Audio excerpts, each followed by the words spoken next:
Bem, o tema de hoje realmente é muito interessante. E a gente vê que é uma realidade tão grande que quando a gente entrou ali, que veio caminhando até aqui para entregar o pendrive aqui para o nosso amigo, quantos estavam olhando a tela do celular?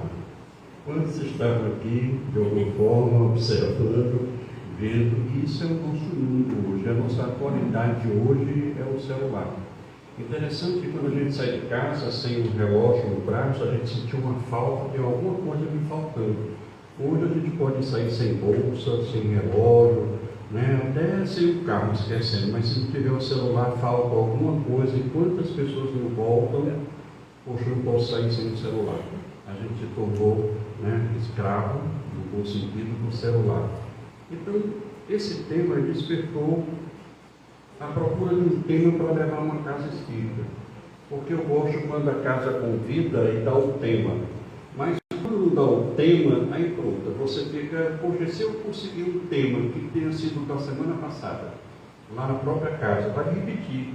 Então, a preferência é que nos dê um tema para a gente poder desenvolver, estudar e desenvolver. Mas nesse caso, de repente, alguém falando em redes sociais, falando em internet, né, dos benefícios, dos malefícios, então a gente resolveu, então, poxa, eu vou dar uma olhada nesse tema.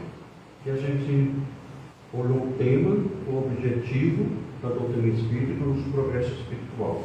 E daí porque eu complemento, como é que a gente deve manter o equilíbrio espiritual? Diante do que nos oferece a internet, diante do que nos oferece a nossa curiosidade também, quando alguém fala um assunto novo, a gente fica então buscando avançar nesse assunto novo, no conhecimento. Tem uma expressão que eu estou usando agora, forma alguma coisa, né? Olha aí como o pessoal já está ligado. É de propósito, é para a gente. Aí muita gente quer saber o que é isso.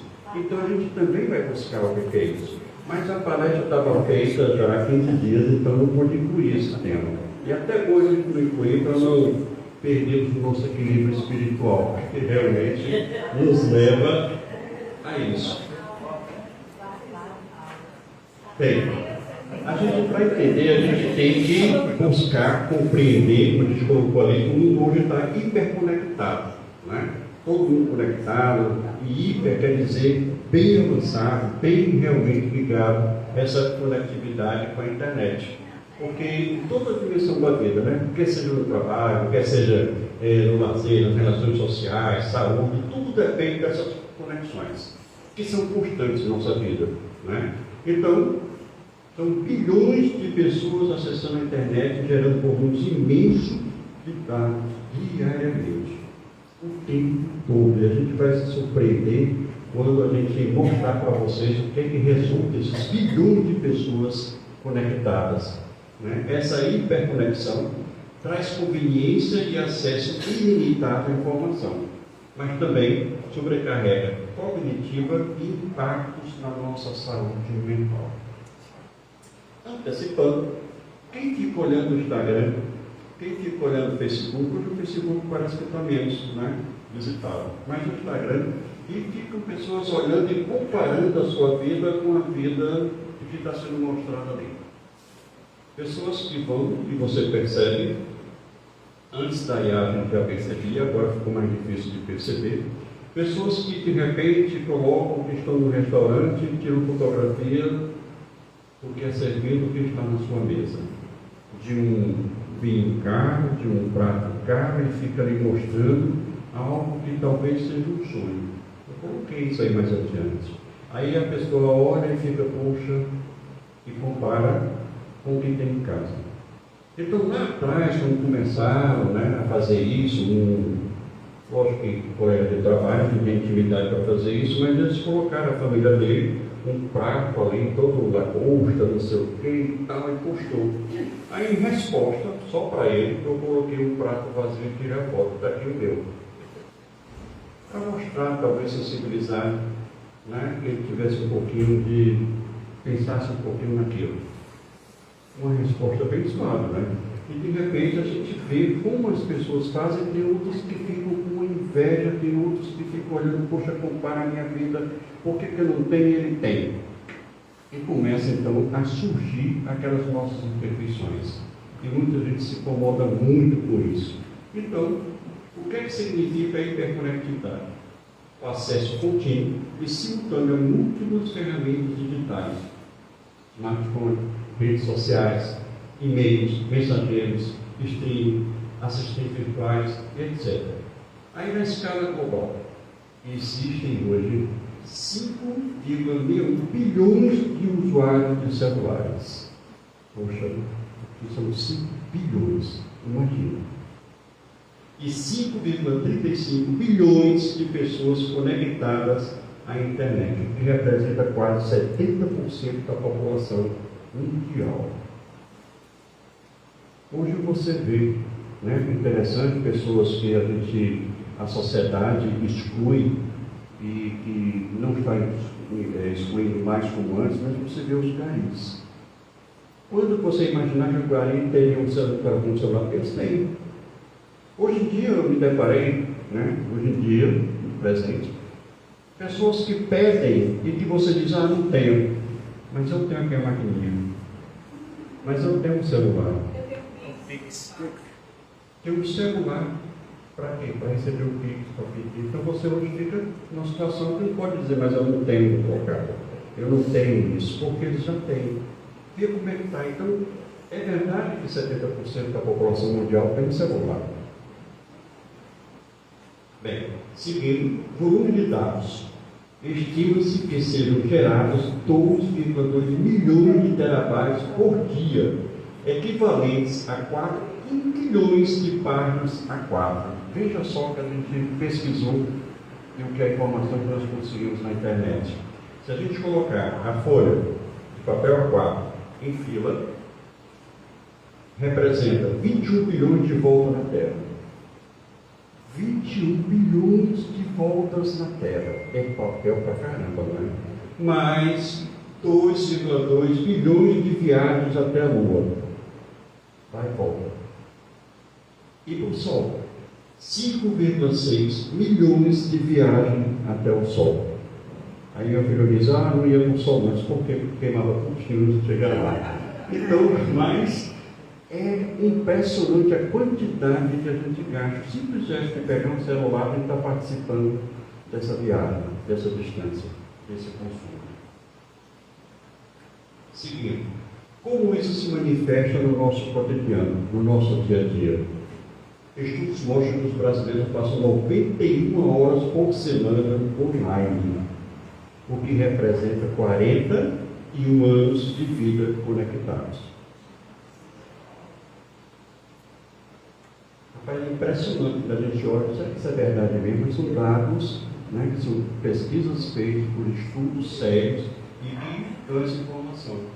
Aí um exemplo prático, pessoas usam o celular em qualquer intervalo, na fila, no transporte, em casa, na casa espírita, e mesmo quando não estão olhando para a tela, continuam recebendo notificações de relógio inteligente das redes sociais.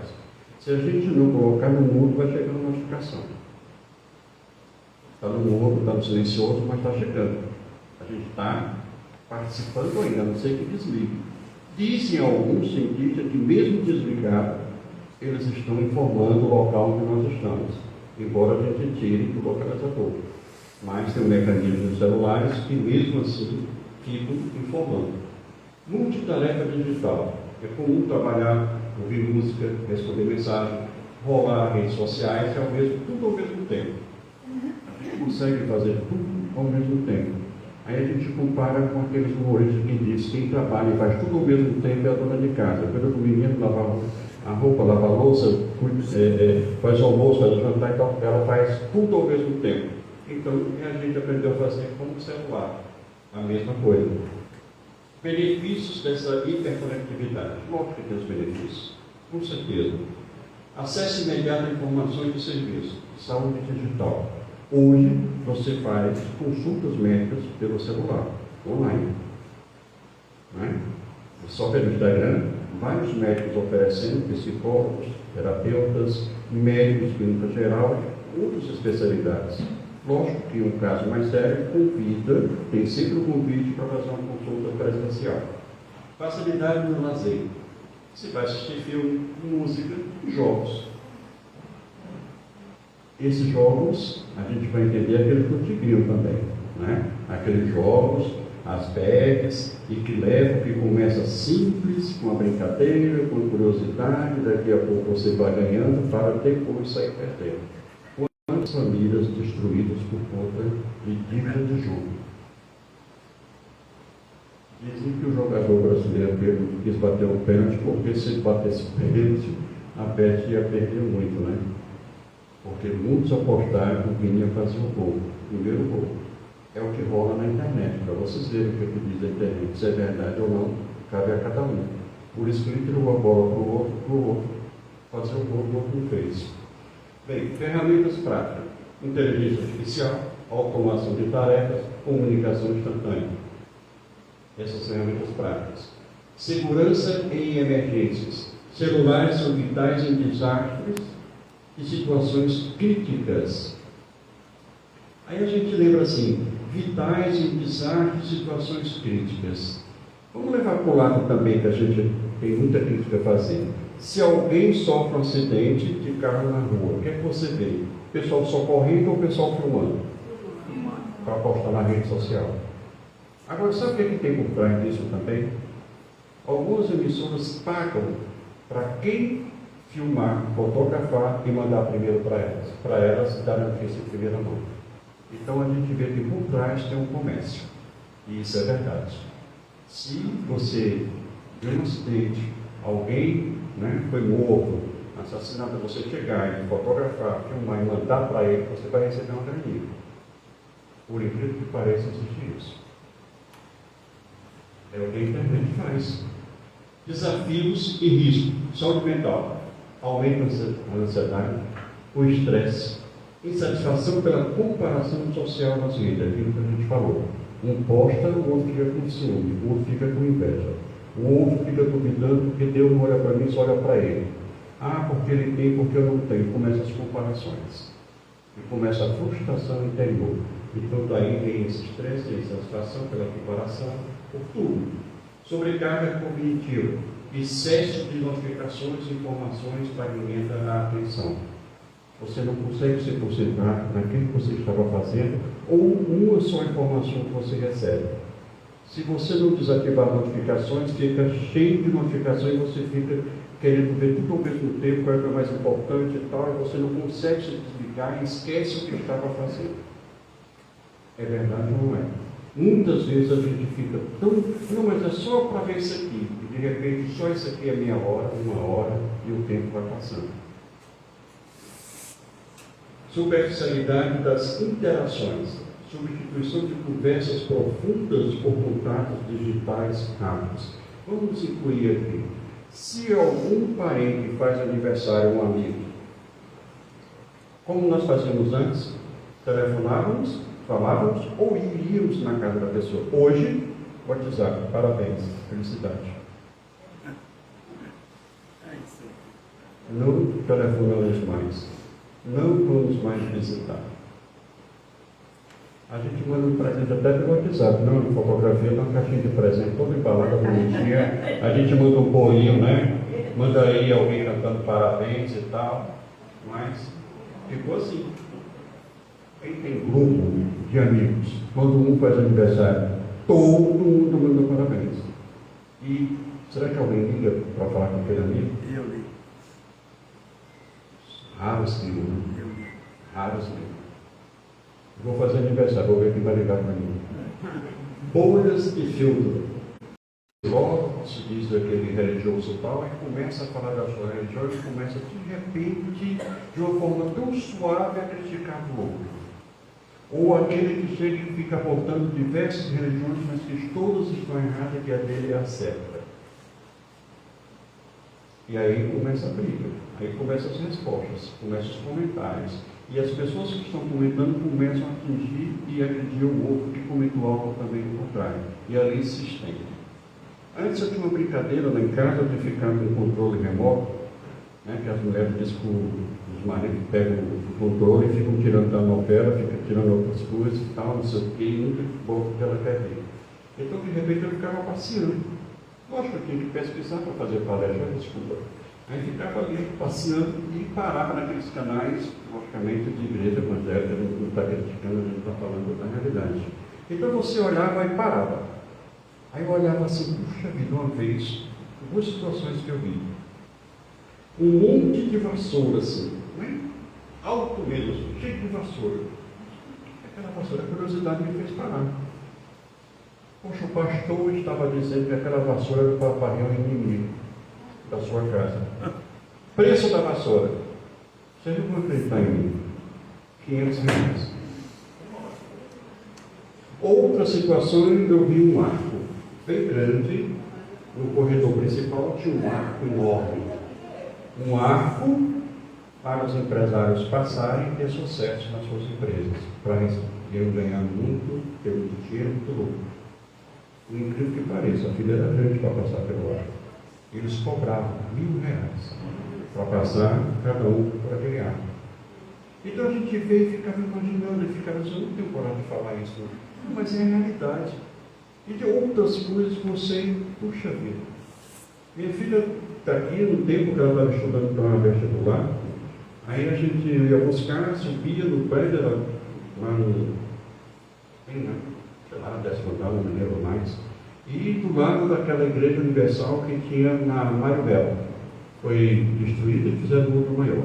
Então era daquela época, né? Então, lá de cima, olhando lá da varanda, para uma Kombi, desce uma cadeira de roda, desce uma senhora, volta na cadeira de roda, colocaram, arrumaram ela todinha e levaram para a igreja. Hoje você deduziu, vai acontecer um milagre, ela vai se levantar e vai dizer que foi um milagre. E as pessoas se deixam levar por isso. Você fica pensando, como? Hoje, as redes sociais reforçam tudo isso.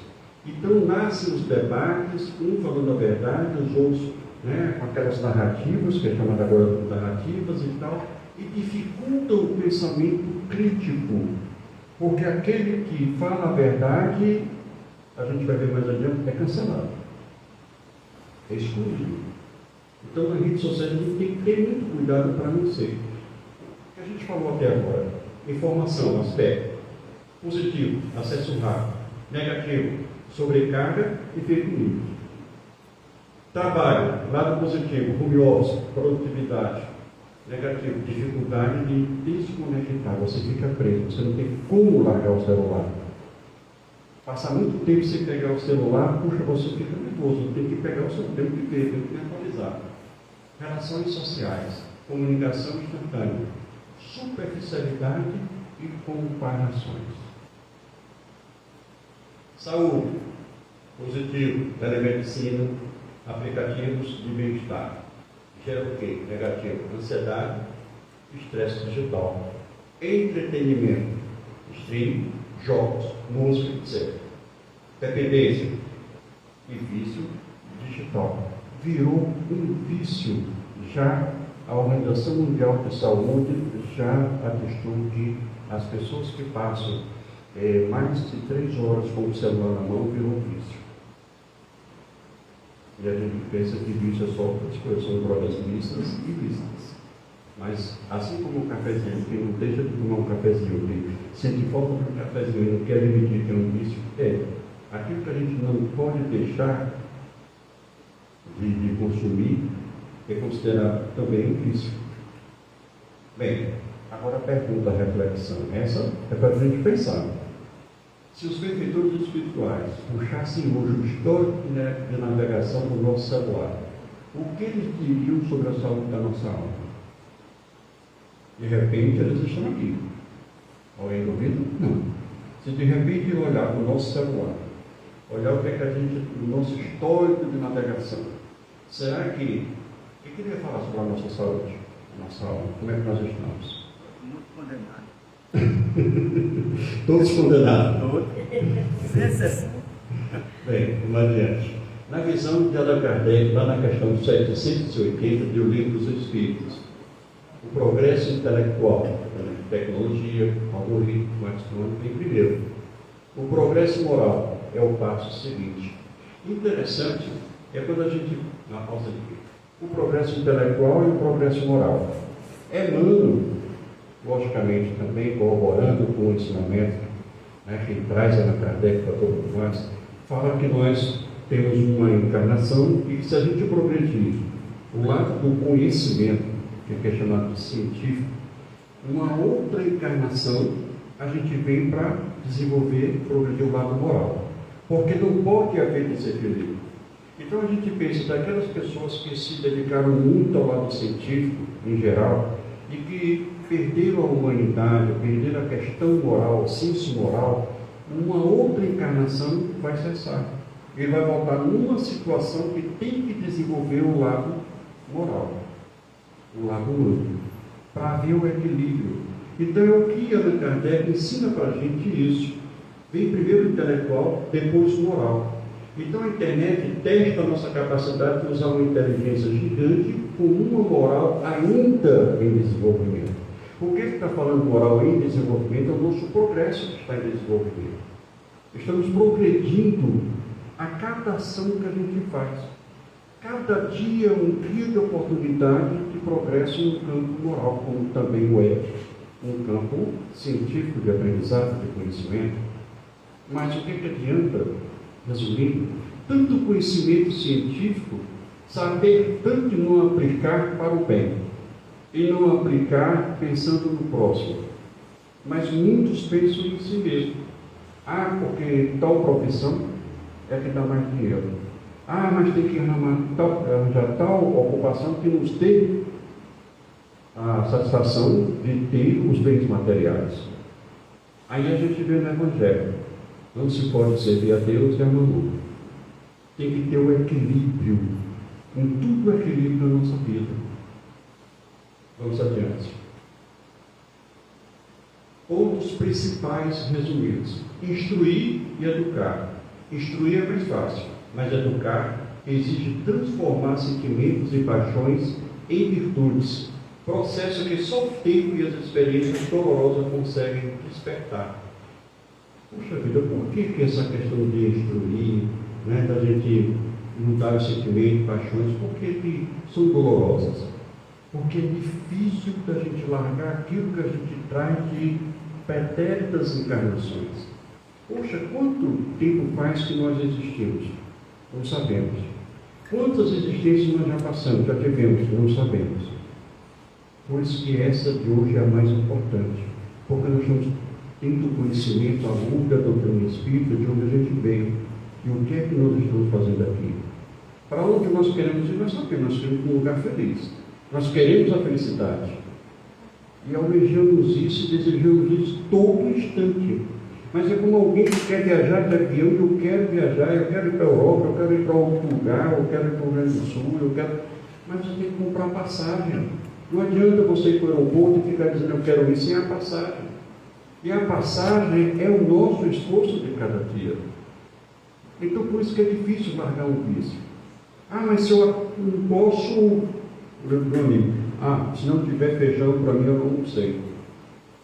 Então é isso, aquela coisa que ele não pode largar. Então a gente compara isso com uma imperfeição nossa, que a gente já vem trazendo de tanto tempo. Cada encarnação vem diminuindo, lógico, mas ainda tem, e é muito forte dentro da gente.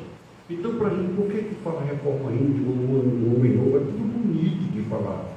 Reforma íntima, um homem novo, tomar mais inclinações. Mas se eu não conhecer a si mesmo, como disse outros apóstolos, então a gente não vai, né? Se a gente não fizer isso com humildade, a gente não vai identificar as nossas imperfeições. A gente vai assim, passando e dizer, não, eu sou orgulhoso, eu sou vaidoso. O que mais? Nada. Pergunta para o inimigo, pergunta para quem não gosta de você, que vai arranjar várias outras coisas que você se nega a admitir.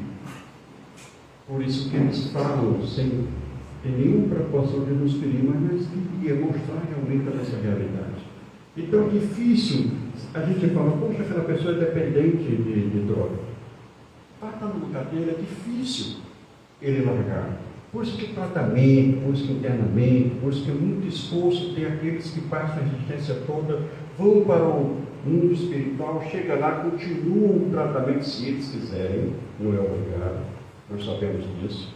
Mas vamos dizer, a gente passa lá um tempão lá na erraticidade, fazendo um tratamento, se esforçando, e diz, olha, eu não vou mais mexer com drogas. Aí vem cá. Chega aqui, esqueceu de tudo, vem as tentações, as provas, para saber se ele está firme, e de repente ele cai. E de repente ele começa de novo. Mas ele vai começar menos. Então, cada etapa da nossa vida são pequenos passos de progresso. Por isso que ele diz que é um sofrimento. Poxa, pense numa coisa que você gosta muito, e de repente, de hoje em dia, você não pode mais se alimentar disso ou beber isso. Imagine. Faça um teste. Aí você vai avaliar o outro. Aí a gente, poxa, mas alcoólatra, podia deixar de beber. Ah, não é remédio, não é só dizer eu não quero. Será que é assim? Não é. Mas não é difícil. É difícil da gente parar de fazer uma coisa que é considerada normal. Imagina vencer as imperfeições. Mas é por isso que a gente vai usar como desculpa e eu vou deixar para a próxima encarnação. Uma próxima eu vou lá, eu vou ser todo bonzinho. Eu vou ajudar todo mundo, vou fazer a caridade, eu vou ser um santo. Será que é assim? Risco de saber sem moral. O conhecimento, quando não guiado pelo amor, pela ética, pode alimentar a vaidade, orgulho e egoísmo, levando a desastres morais. Eu vou resumir só uma frase, quando ele fala isso aqui. Conhecimento, quando não guiado pelo amor, pela ética, pode alimentar a vaidade, orgulho e egoísmo. Já ouviram aquelas histórias das pessoas cheias? Você sabe com quem está falando? Pronto. É isso aqui. Quando alguém olha para o outro, de cima a baixo, olha para o outro lado, como diz aquele não é gente. É isso aqui. Quem se acha melhor do que o outro. Pontos principais resumidos. Progresso integral. O verdadeiro progresso deve unir ciência e moral, corpo e espírito, para que o homem se liberte espiritualmente. É fácil, mas a nossa compreensão vai nos levar a isso aqui. Se a gente se esforçar, é como quem diz, é muito difícil perdoar. Mas o que fez comigo, me magoou demais, me feriu demais, é muito difícil perdoar. Difícil porque você colocou na cabeça que é difícil. Mais ainda, aumentando ainda a dificuldade de perdoar, mas se você meditar, pensar no ensinamento que você aprendeu do Evangelho de Jesus, poxa, eu tenho que perdoar. Se eu não consigo, eu vou pedir ajuda a quem? Através de quê? Pedir ajuda a Deus, a Jesus, através de quê? Da prece. Me ajuda a perdoar. E coloca isso, essa compreensão da necessidade de perdoar, porque enquanto eu não perdoar, eu vou ficar preso àquela pessoa. Vai, deposita tua oferenda e volta, deixa eu começar. Olha como é difícil. Quando você for orar, deixa ali a tua oferenda, vai, reconcilie-te com o teu adversário e vem. Não é assim que nós aprendemos? Que nós ouvimos? Então, a gente tem que pensar nisso. Poxa, e quando a gente aprende a doutrina espírita que aquele que não perdoa, o que impede de perdoar é o orgulho, aí a gente fica magoado. Eu não sou orgulhoso não, porque não perdoou. Porque está claro pela doutrina espírita, pelo Evangelho de Jesus, que aquele que não perdoa é porque é muito orgulhoso. Lembra de Francisco de Assis, quando ele saía com seus amigos e ia pedir donativos, que estava na construção para a capelinha dele, e pedia alimentos também para os pobres. E de repente ele bate numa casa, naquela época, com a linguagem de hoje, uma mansão. Então ele bate na porta, e era um dia chuvoso, naquela época não tinha, era tudo terra e tal. Então de repente ele bate na porta, aquele senhor todo cheio de poder, orgulhoso, rico, quando abre aqui aquele mal para a filha, aquela roupa amarrada com cordão, descalço, um pobre coitado que dorme na pensão dele, Ah, sai da minha porta, empurra com tanta força que Francisco cai com a força de lama. E quando cai, os amigos dele olham para ele e vão tirar dali. Ele está sorrindo. Mas por que você está sorrindo? Ele me xingou, disse palavras com você, se jogou na lama e você está aí sorrindo. Ah, eu estou sorrindo porque eu descobri agora que não consegui ter raiva. Não consegui ficar magoado. Para mim, uma virtude. E ele estava feliz e sorrindo porque não conseguia. Então, mostra para a gente como a gente vai se sentir leve, feliz quando a gente não sentir mágoa de ninguém. Quando a gente não tem raiva com ofensa, com alguém falar alguma coisa da gente. Essa é a sensação que ele mostrou para a gente. E é com essas histórias que a gente tem que olhar e dizer, ah, mas essa história é tão bonita como alguém. Pega um livro, abre, lê. Puxa, é tão bonito esse livro. Fechou o livro, daqui a pouco esqueceu. É bonito lá no livro. Quando ele encontra um personagem de alguém que sofreu o livro todo, chega nas últimas páginas que vai encontrar a felicidade. Ah, ali sou eu. Aquela personagem ali sou eu. Sofri tanto, ainda estou sofrendo. Não terminou o livro, está nas últimas páginas. Mas não sabe. Aí fica pensando que é. Quando encontra alguém do mal no livro, um personagem que prejudicou tudo, isso é fulano. Aí sai apontando que cada personagem ela encontra alguém para comparar. E ainda tem um detalhe, se o livro for fininho, porque se for um livro, eu não vou ler não. A preguiça de ler o livro e pegar instruções. Então, aí, a gente tem que unir a ciência, a moral, o corpo, o espírito, para a gente se libertar espiritualmente. Já a questão 780, que a gente falou, alerta que o saber sem amor é perigoso. Leva ao egoísmo, né? Que a gente falou agora, leva ao orgulho. E que o progresso só é verdadeiro quando une intelecto e moral, ciência e espiritualidade, conduzindo o ser humano à plenitude. A gente vai chegar lá, a gente vai conseguir assimilar tudo isso, tenho certeza. É só a gente acreditar. É só a gente buscar isso, conseguir isso. Deus nos deu todas as condições para que a gente consiga isso. Né? Ele nos criou simples, ignorantes, mas com toda essa capacidade da gente desenvolver. Está tudo gravado, está tudo dentro da nossa mente. Está dentro do nosso intelecto. A gente tem que, na nossa consciência, a gente tem, e é fácil de conseguir. Bem, sintonia e obsessão espiritual. Esse mecanismo invisível. A gente pensa que a obsessão é aqui. Tem um espírito que tem alguma mágoa da gente e de repente pode ser até que olhou para a gente, nem nos conhece, nem esse cara está muito feliz, eu vou perturbar ele, aí vem perturbar a gente. Né? E de repente começa de graça, mas a maioria, logicamente, são aqueles que houve algum problema com ele no passado. É como alguém que a gente conhece hoje. Puxa vida, conheço. Parece que eu conheço a vida toda. É uma sintonia, né? É uma coisa maravilhosa. Você quer estar perto daquela pessoa o tempo todo e conheceu agora. E já sente isso. Outros, de repente, nem conhece, mas só de olhar você, poxa, me arrepiei tudo, uma coisa estranha, não quero nem estar perto daquela pessoa. Queira estar perto. O ensinamento do Espírito nos diz que aquela pessoa que você está rejeitando, que você está tentar se aproximar para que acabe com isso. Porque numa outra existência, se a gente não acabar, vai voltar mais perto. E mais perto. E mais perto. Por isso que eu brinco com a minha sogra. Eu quero tanto bem, gosto tanto da senhora, uma amizade tão grande, nem mesmo dizer, para na próxima existência a gente voltar junto. Você não presta não. Mas vamos adiante. Pensamento como matéria.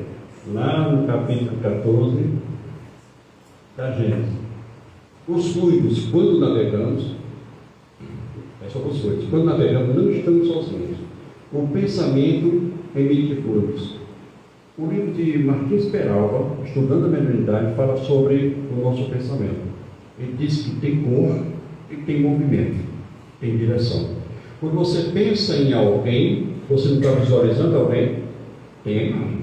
E essa imagem é colorida, você não pensa em preto e branco. Quando você pensa em alguém, você está pensando como ela é, né?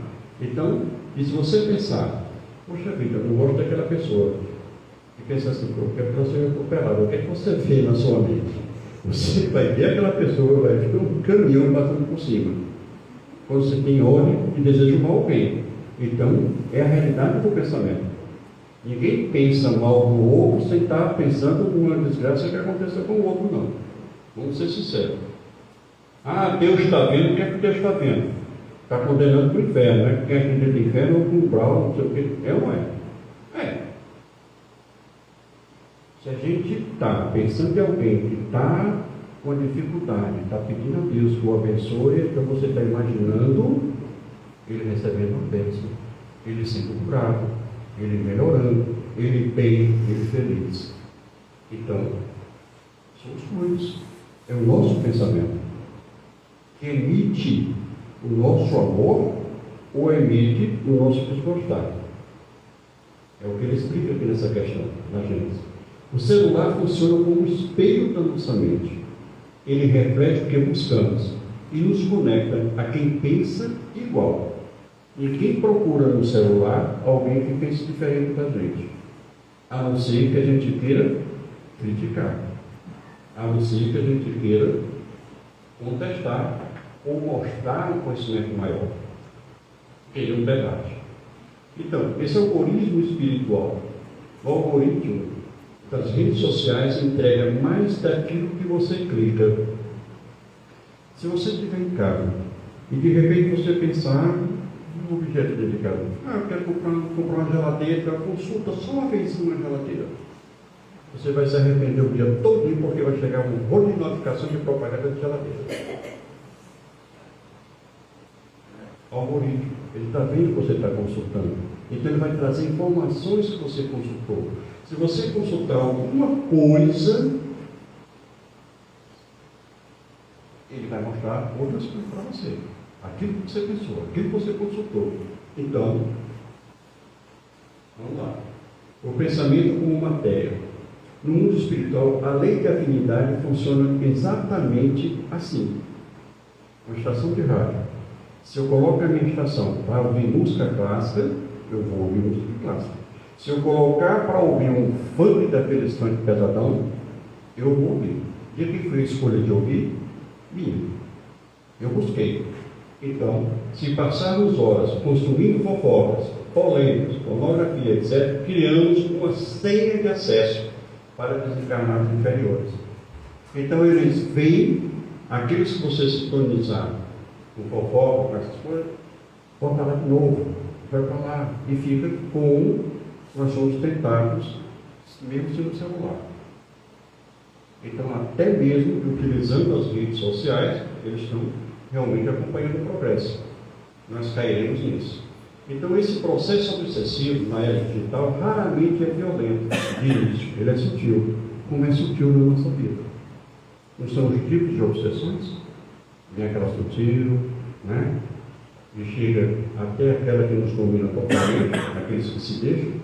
Então, o obsessor aproveita o magnetismo da tela para manter o encarnado hipnotizado, isolado da família e absorvendo o fluxo deletério. Mesmo sem ser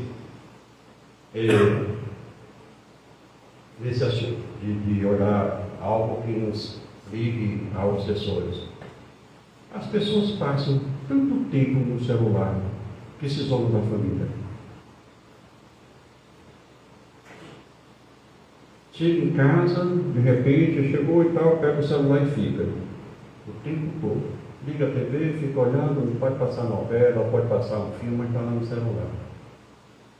Cadê o relacionamento dentro de casa? Aí o marido não conversa com a esposa, o marido com o celular, a esposa com o celular, os filhos com o celular, todo mundo com o celular.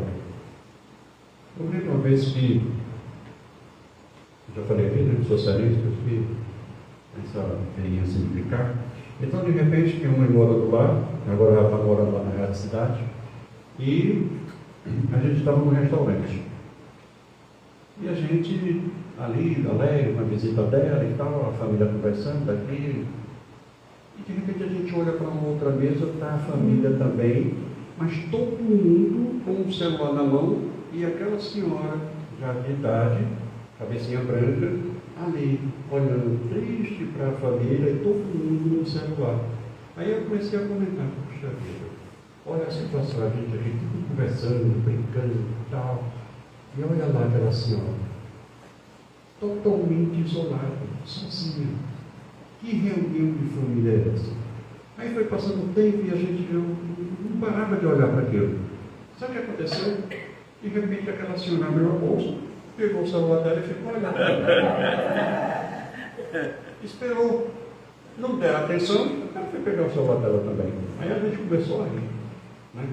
Vê como é que está hoje, preste atenção quando você sair no restaurante. Na verdade, todo mundo com o celular, ninguém conversa mais. Não existe mais o diálogo, nem dentro de casa, nem fora de casa. É impressionante isso. A gente tem que corrigir isso, tem que aproveitar o isolamento da família. Acabou. Então acho que até dizer assim, não, eles estão conversando, um com o outro pelo celular, mandando mensagem, na própria mesa ali, conversando por celular. Vamos lá. A pergunta, olha aí.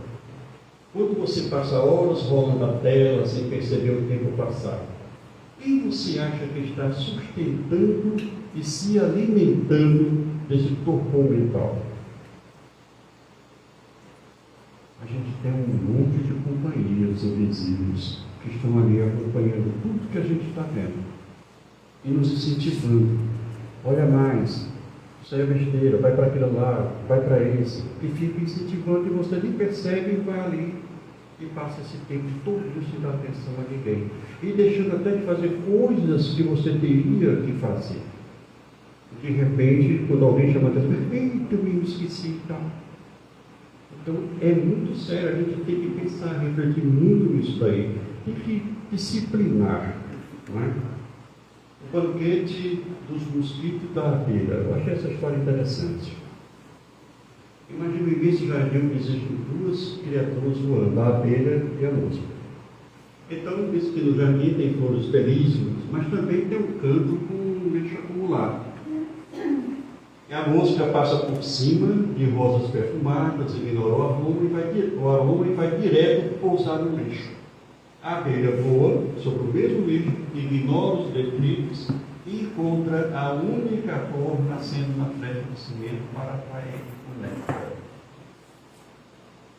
Mas eu não, porque a abelha é criada para visitar as flores e a mosca no lixo.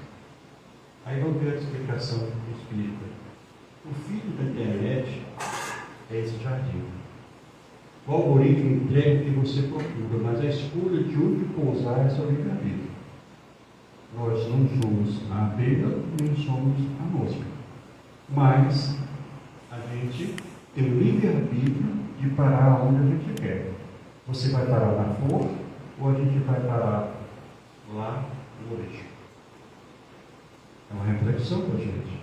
Então, se agirmos como as moscas digitais, buscando escândalos, tragédia, fofoca, nosso pensamento cria o mesmo ambiente fluídico do lixo, atraindo espíritos que vivem nessa vibração. Então, somos nós que vamos atrair isso. Olha a responsabilidade. Então, se agirmos como abelhas, buscando o belo, o consolador e o instrutivo, sintonizamos com a espiritualidade superior. Então, de hoje em diante, a gente vai buscar o que é belo. A gente vai deixar de olhar, né, os escândalos, as fofocas, né, as tragédias, né, tudo que nos leve a pensamentos negativos. Tudo que nos leve a realmente aprofundar nisso daí. Porque o início, como ele disse, é simples. E a gente vai aprofundando, vai se interessando. Né? Ainda bem que a gente já pulou desse estágio. Aquele que fala em fofoca, que ninguém gosta mais de fofoca. Ninguém faz mais fofoca. Né? Um dia não, mas é assim.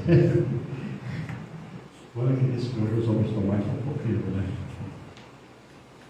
Bem, consequências morais. O orgulho e a vaidade em paz. Ainda botou a tela quebrada ali, ó. as duas chagas da humanidade, lá na questão 913 do Livro dos Espíritos, o espelho de silício e o espelho de vidro. Antigamente o vaidoso precisava ir até o espelho para se admirar, né? Seu orgulho ficava restrito ao seu próprio quarto, onde carregamos um bolso. Hoje carregamos no bolso um espelho feito de silício e vidro, que é a tela do celular. Mas esse espelho moderno tem uma ilusão a mais. Ele não reflete quem você realmente é. Ele reflete quem você gostaria de ser, com filtros que apagam as rugas e formas que escondem as dores. É uma grande realidade isso aí. Se antes do celular a gente ficava no espelho, se olhando e tal, eu gostava de falar assim, poxa, a gente deve se recolher, a gente deve fazer aquele exame, né? Conhece a ti mesmo, se olhar, procurar identificar nossas imperfeições, nossas virtudes, reconhecer nossos erros, reconhecer onde a gente deve se melhorar. Mas aí quando a gente começava a fazer essa observação, de repente começava a olhar para o espelho, aí começava a se pentear, começava a se ajeitar e tal, aí começava e perdia o foco. Aí terminava um pouquinho, né, de vaidade. Mas aqui é mais sério ainda, porque a gente muda totalmente lá no espelho da nossa casa, da parede, a gente não pode mudar. Talvez na nossa imaginação. Mas aqui não, a gente coloca no celular, a gente procura os filtros para sair mais bonito. A gente começa a olhar os filtros, tirar as rugas, tirar não sei o quê. Hoje em dia você bota a cor do cabelo que quer, o olho mais grande, menor, a cor, corrige tudo e tal, não sei o quê. Mas a gente também coloca os acessórios. E com a inteligência artificial, a gente nem se reconhece mais quando termina de melhorar tanta foto. A gente olha e, poxa, mudou tanto, não sou eu, nem daqui a 40 anos atrás, não sou eu. A gente muda tanto, né? E de repente a gente faz tudo isso. Mas o mais sério aqui, eu vejo assim, é esconder as dores, é aparentar aquilo que nós não somos, é querer mostrar para os outros aqueles que nós não somos. As nossas dores, não procuramos ajuda, devemos procurar sim. E como é que a gente deve procurar com alguém que tem empatia? Alguém que nós temos alguma sintonia para que a gente possa chegar e conversar e ter respostas sinceras, que nos ajudem, que façam com que a gente possa realmente nos melhorar. Então, passamos hora polindo esse espelho digital para que os outros ajudem esse personagem, aquele que nós criamos. Mas o Espiritismo nos lembra que ao desencarnarmos, todos nós queremos desencarnar. Eu por último, tá? Então, né, o espelho da erraticidade reflete a alma nua, com todas as suas imperfeições reais. Ou seja, a gente vai chegar lá como nós somos. Não é porque a gente desencarnou que é um santo tão bonzinho, como muitos falam no agora. Não. A gente vai chegar lá com a mesma personalidade, com o mesmo caráter, com os mesmos gostos, os mesmos defeitos, os mesmos vícios, como somos, enfrentando essa realidade. Vamos dar um tempo, que é o tempo que Allan Kardec fala, os Espíritos falam, que a gente tem um tempo de perturbação até compreendermos que já desencarnamos e onde estamos. Então a gente vai ter aquela fase de reconhecer, de lembrar, não de vidas anteriores, mas da última. O que nós acertamos, o que nós erramos. Para daí fazer uma avaliação da oportunidade que a gente teve. E a gente então começar novo estudo para a próxima encarnação. Então, de que terá adiantado 1 milhão de seguidores na Terra, se no mundo espiritual nosso perispírito estiver empobrecido pela falta do amor real? Aí uma historinha aqui. Será que eu já passei por ela? Eu acho que eu passei por ela. Não passei não. Fazer isso aqui. Bem. Orgulho e vaidade, enquanto as redes sociais, o terreno perfeito. A gente falou sobre isso aqui, busca de mais, validação do egoísmo. Deixa eu ver se foi aqui. A gente falou, foi. Só porque eu não quero deixar a outra que é bem tocante, a historinha. cancelamento e lixamento virtual. Atrás de uma tela, as pessoas perdem a empatia. Esquece que a questão 886, que trata da caridade, segundo Jesus, benevolência, indulgência e perdão, o tribunal da internet é o oposto do Evangelho. É muito fácil a gente criticar, cancelar, né, como diz ali, linchar pelo celular. Aí ele faz uma pergunta: nós usamos as redes sociais para espalhar o perfume do Evangelho ou para inflar o nosso próprio orgulho, criticando os erros dos outros? É uma reflexão, é uma pergunta que a gente faz. O que nós fazemos dessas informações? Hoje saíram notícias que, poxa vida, estava olhando a televisão e nos leva, a própria história, o contexto que eles passam para a gente, parece que é nos levando ao que eles querem, que a gente fique com raiva, que a gente fique tenso, que a gente critique, que a gente comente um com o outro, condenando, e não pensando, puxa vida, que Deus abençoe, que ele modifique, que a espiritualidade esteja junto dele, né, para que ele também venha um dia modificar a sua maneira de ser, corrigir o erro que fez, nunca mais errar. Então, a gente usa mais para isso, orgulho, criticar o erro dos outros. Bem, fenômeno da solução do palco é esse aqui. Essa história é verídica, né? Saiu e aconteceu em 2021. É uma famosa influenciadora. Quantos influenciadores digitais existem, né? Então ela estava com mais de 5 milhões de seguidores e gravou um vídeo chorando copiosamente em seu quarto. Aí o motivo: ela havia postado uma foto linda em uma praia paradisíaca e recebido milhares de elogios. Mas naquele exato momento, ela estava profundamente doente, deprimida e não tinha um único amigo real para lhe trazer um copo de água ou ouvir o seu desabafo. Aí ela disse essa frase que chocou a internet: eu tenho milhões de pessoas me olhando, mas estou completamente sozinha. A gente pensar agora, refletir sobre isso. Poxa, 5 milhões de seguidores, só mostrando algo bonito. Lembra que a gente falou antes? Que a gente passava a ideia, né, de um mundo que não é o nosso? Que a gente olhava no espelho e mostrava na internet algo que nós não éramos? Então, de repente, ela estava lá doente, ela estava deprimida, ela estava, né? E de repente não tinha um amigo junto dela. E ela disse, e chocou a internet: milhões de pessoas me olhando, mas eu estou completamente sozinho. Como é que se sente aquela pessoa que tem um acidente de carro com moto, cai lá no chão, e todo mundo olhando com o celular para filmar, para fotografar, e ninguém ajudando?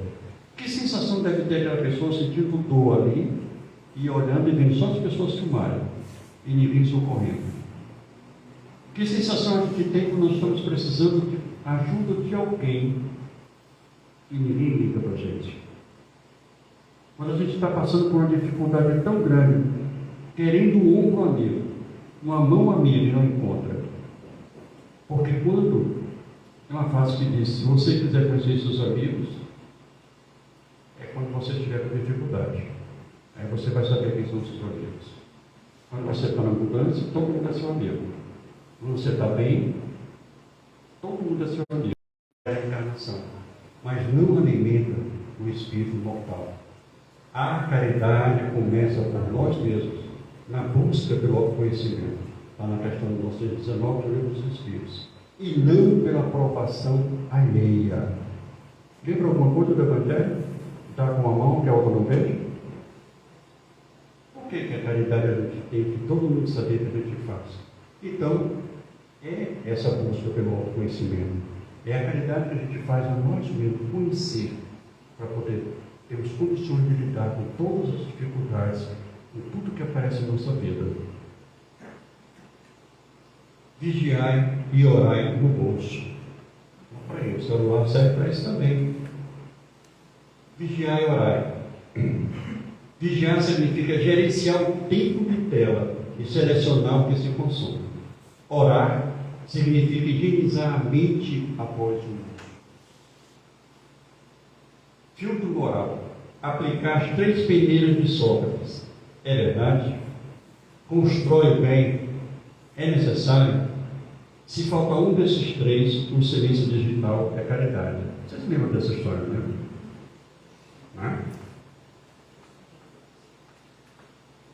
Práticas para equilíbrio espiritual na era digital. Evangelho lá e tecnologia. A tecnologia não é inimigo da gente, nos ajuda demais. Realmente até no nosso crescimento de conhecimento. Usa-se a favor da luz. Assiste a palestra, ouça a prece, use aplicativos de leituras edificantes e transforme suas redes em postos de auxílio e consolo para quem sofre. Tem gente que posta tantas e tantas bobagens. Veja o TikTok. Aí meu filho tem TikTok. E de repente, aqui, papai, o negócio tão engraçado de mostrar, eu olho assim. É engraçado, mas o que é que traz de bom isso aqui?